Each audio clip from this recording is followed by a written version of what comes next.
Praise the Lord. வாழ்வை வளமாக்கும் தேவ வார்த்தை. நீதிமொழிகளின் புஸ்தகம் 3ஆம் அதிகாரம் 9ஆம் வசனம். உன் பொருளாலும் உன் எல்லா விளைவின் முதற் பலனாலும் கர்த்தரை கனம் பண்ணு. பிரியமானவர்களே, நாம் தேவனுக்கும் அவருடைய சேவைக்கும் எதுவும் கொடுக்கவில்லை என்றால் நாம் அவரை அவமதிக்கிறோம் மற்றும் நம் வாழ்க்கையில் முழுமையாய் அவருடைய ஆசீர்வாதங்களை பெற முடியாது. மல்கியா 3ஆம் அதிகாரம் 10-12 வசனங்கள் இப்படியாய் சொல்லுகிறது. என் ஆலயத்தில் ஆகாரம் உண்டாயிருக்கும்படிக்கு தசம பாகங்களை எல்லாம் பண்டசாலையிலே கொண்டு வாருங்கள். அப்பொழுது நான் வானத்தின் பலகணிகளை திறந்து இடம் கொள்ளாமற் போக மட்டும் உங்கள் மேல் ஆசீர்வாதத்தை வருஷிக்க மாட்டேனோவென்று அதனால் என்னை சோதித்து பாருங்கள் என்று சேனைகளின் கர்த்தர் சொல்லுகிறார். பூமியின் கனியை பட்சித்து போடுகிறவைகளை உங்கள் நிமித்தம் கண்டிப்பேன். அவைகள் உங்கள் நிலத்தின் பலனை அளிப்பதில்லை. வெளியிலுள்ள திராட்சை கொடி பலமில்லாமற் போவதில்லை என்று சேனைகளின் கர்த்தர் சொல்லுகிறார். அப்பொழுது எல்லா ஜாதிகளும் உங்களை பாக்கியவான்கள் என்பார்கள். தேசம் விரும்பப்படத்தக்கதாயிருக்கும் என்று சேனைகளின் கர்த்தர் சொல்லுகிறார். பிரியமானவர்களே, இந்த நாளிலே இந்த நீதிமொழியின் 3ஆம் அதிகாரம் 9வது வசனத்திலே உன் பொருளாலும் எல்லா விளைவின் முதற் பலனாலும் கர்த்தரை கனம் என்று சொல்லி பார்க்கிறோம். இன்றைக்கு கர்த்தருடைய பிள்ளைகள், அதாவது விசுவாசிகள் அல்லது தேவனுடைய ஊழியர்கள், இவர்கள் எல்லாரும் இன்றைய நாளளவிலே கர்த்தருக்கு கொடுக்கிறார்கள். சிலர் கொடுக்கிறார்கள், சிலர் கொடாமல் இருக்கிறார்கள். சிலருக்கு இந்த சத்தியங்கள் அவர்களுக்கு புரியவில்லை, மற்றும் ஒரு சிலருக்கு அவர்களுக்கு ஏற்றுக்கொள்ள மனதில்லை. நாம் கொடுக்கக்கூடிய பணங்களிலே, நாம் கொடுக்கக்கூடிய காணிக்கைகளிலே ஊழியர்கள் கொளுத்திருக்கிறார்கள், அவர்கள் வேண்டாதவைகளை செய்து கொண்டிருக்கிறார்கள் என்ற சில தவறுதலின் நிமித்தம் சில தவறுகிற ஊழியர்களை கருத்தில் கொண்டு சில காரியங்களை அவர்கள் கர்த்தருக்கு செய்ய வேண்டிய காரியங்களை செய்யாமல் இருக்கிறார்கள். இந்த காணிக்கை காரியங்களை குறித்து சொல்லப்பட்டிருக்கிறது. முதற் பலன், பொருத்தனை, காணிக்கை, இவைகள் எல்லாம் நாம் மனுஷருக்கென்று செய்வது அல்ல. இதை அநேக ஊழியர்கள், சிலர் ஊழியர்களை பரியாசம் செய்கிற சிலர் கூட்டம், சிலர் தங்களுடைய சேனலில், யூடியூப் சேனலில் மற்றும் ஃபேஸ்புக் முகநூலில் இதை போன்ற காரியங்களிலே காணிக்கைகளை குறித்து தவறாகவும் ஊழியர்கள் பெற்றுக்கொள்கிறதை குறித்து தவறாகவும் பேசுகிறார்கள். அவர்கள் சொல்வதிலே சில காரியங்கள் உண்மையாகவும் இருக்கிறது. ஆனால் ஒரு காரியத்தை நாம் அறிந்து கொள்ள வேண்டும். நான் கர்த்தருக்கென்று செய்கிறேன், அவனவனுக்கு அளிக்கும் பலன் என்னோட கூட வருகிறது என்று வேதம் தெளிவாய் சொல்லுகிறது.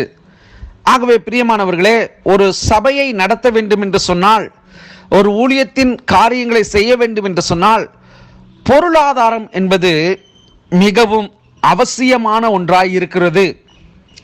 ஊழியருடைய குடும்பம் அவர்களுடைய வாழ்வாதாரத்திற்கும் மற்றும் சபைகளுடைய பொருளாதாரத்திற்கும், சபையின் நிகழ்வுகள் அல்லது ஊழியர்கள் வருகை அல்லது ஒரு ஏழை எளிய ஜனங்களுக்கு செய்கிற காரியம், இன்னும் எத்தனையோ காரியங்களை சொல்ல முடியும். ஆனால் பொதுவாக இன்றைக்கு அநேகர் இந்த காணிக்கை விஷயத்திலே ஊழியர்களை, ஊழியத்தை கிரிட்டிசிசம் செய்கிறார்கள். இதற்கு மறுப்பு சொல்ல முடியாத ஒரு நிலையும் கூட இருக்கிறது. ஏனென்று சொன்னால், சிலர் செய்கிற தவறு நிமித்தம் எல்லாருடைய மனநிலைமைகளும் பாதிக்கப்படுகிறது. இன்றைக்கு ஒரு ஆவிக்குரிய சபைக்கு கடந்து போகிறார்கள் என்று சொன்னால், அந்த சபையினுடைய வளர்ச்சிக்காக தங்களுடைய பொருளாதாரத்தினாலே தாங்குவதற்கு அவர்களுக்கு மன விருப்பங்கள் இல்லை. ஏனென்றால் இப்படிப்பட்ட செய்திகளை அவர்கள் கேட்கிறது நிமித்தம் அவருடைய இருதயம் கடினப்பட்டு போகிறது. ஊழியத்தின் காரியங்களையோ ஊழியர்களையோ சபையையோ நேசிப்பதற்கு அவர்களுக்கு எண்ணமில்லாமல் போகிறது. ஆனால் வேதம் சொல்லுகிறது, உன் பொருளாலும் உன் விளைவின் முதற் பலனாலும் கர்த்தரை கனம் பண்ணி என்று சொல்லி. அப்படி என்றால் கொடுக்க வேண்டும் என்பதை வேத வசனம் தெளிவுபடுத்துகிறது. உபாகமத்தின் புஸ்தகம் 26ஆம் அதிகாரம் 1-15 வசனங்களை நீங்கள் வாசித்து பார்க்கலாம். இன்னும் சொல்ல வேண்டும் என்று சொன்னால் யாத்ராகமம் 22ஆம் அதிகாரம் 29ஆம் வசனத்தை நீங்கள் வாசித்து பார்க்கலாம். லூக்கா 6ஆம் அதிகாரம் 38ஆம் வசனத்தை நீங்கள் தியானித்து பார்க்கலாம். இவைகளை ஏன் சொல்லுகிறேன் என்று சொன்னால், உங்கள் வாழ்க்கையிலே நீங்கள் கர்த்தருக்காக கொடுங்கள். என்னுடைய சபையிலே சில ஏழைகள் இருக்கிறார்கள். அவரிடத்தில் காணிக்கையோ அல்லது தசம பாகங்களையோ நான் பெற்றுக்கொள்வது எனக்கு என்னுடைய இருதயத்தில் மிகவும் ஒரு கஷ்டமான நிலையாக இருக்கும். ஊழியர்களுக்கு அவர்கள் தங்களுடைய நிலையை மறந்து செய்கிறது கூட எனக்கு கஷ்டமாக இருக்கும். ஏனென்று சொன்னால், இவர்களே கஷ்டப்படுகிறார்கள், இவர்கள் இப்படி செய்கிறார்கள் என்று சொல்லி கஷ்டம் இருக்கும். ஆனால் அது தேவனுடைய பார்வையிலே அவர்களுடைய ஆசீர்வாதத்திற்கான ஒரு வழி. அதை நாம் ஏற்றுக்கொண்டு அவர்களை நாம் ஆசீர்வதிக்கிற பொழுது அந்த ஆசீர்வாதத்தின் திரட்சி அவர்களை போய் சென்றடையும். அவர்களும் தங்களுடைய வாழ்விலே ஆசீர்வாதமான மேன்மைகளை அடைவார்கள். அவருடைய வாழ்க்கையிலே ஒரு குறைவும் காணப்படாது. ஏனென்று சொன்னால், அவர்கள் மனுஷரை பிரியப்படுத்த அல்ல, கர்த்தருடைய ஊழியருக்கும் கர்த்தருக்காகவும் அவர்கள் முழு இருதயத்தோடு அவர்கள் செய்கிறார்கள்.